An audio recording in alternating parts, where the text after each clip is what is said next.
Assalamualaikum warahmatullahi wabarakatuh dan salam sejahtera kepada semua para pekebun. Hari ini saya kembali lagi dalam episod The Black Wizard Series dan hari ini saya akan menceritakan tentang Black Wizard Red. Saya berada di lokasi The Kebun, Tengkek, Kuala Pilah, Negeri Sembilan. Saya dah datang dekat kebun The Kebun ni untuk kami tabur Black Wizard Yellow, untuk kami push bunga dia. Kita recap balik 2 bulan yang lepas dan hari ini saya datang balik selepas 2 bulan. Kita nak tengok result keadaan pokok dekat belakang saya ni selepas ditabur dengan Black Wizard Yellow dan apakah kejadiannya hari ini. Jadi macam mana korang boleh lihat dekat depan saya sekarang ni, hasil daripada kita tabur dengan Black Wizard Yellow yang lepas. Inilah hasilnya. Dia dah keluar putik-putik bunga untuk berbuah. Dan hari ini kami datang semula untuk kami basuhkan ataupun kami tabur dengan baja Black Wizard Red pula, sebab pokok-pokok dekat sini dah bermula untuk berbuah dan dalam fasa bola pimpong sekarang. So untuk menggunakan Black Wizard Red, korang kena pastikan pokok korang atau pokok durian korang dah memasuki fasa bola pimpong dan kita dah boleh mula untuk gunakan Black Wizard Red pada pokok. Jadi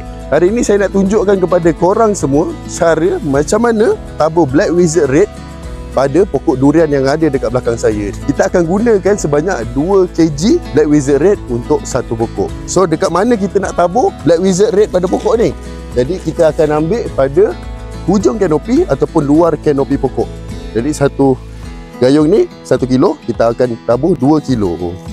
So macam ni lah kita akan tabur. Kita akan ambil di hujung kanopi pokok. Kelebihan Black Wizard Red, tinggi kandungan K dengan unsur campuran organik untuk menghasilkan yang terbaik untuk tanah dan juga kualiti buah. Dapat memastikan pengisian buah pada tahap yang maksimum, dapat menambah berat buah serta meningkatkan rasa dan aroma buah. Jadi alhamdulillah hari ini kita dah selesai tabur baja Black Wizard Red pada pokok-pokok yang berada dekat The Kebun ni. Jadi insyaAllah lagi 90 hari kita akan tengok apakah hasil buah durian yang berada dekat The Kebun dengan menggunakan hasil Black Wizard Red, dan kami akan update dekat korang apakah hasilnya. So tunggu, sabar dan nantikan video kami yang seterusnya, hasil buah durian di The Kebun dengan menggunakan Black Wizard Red.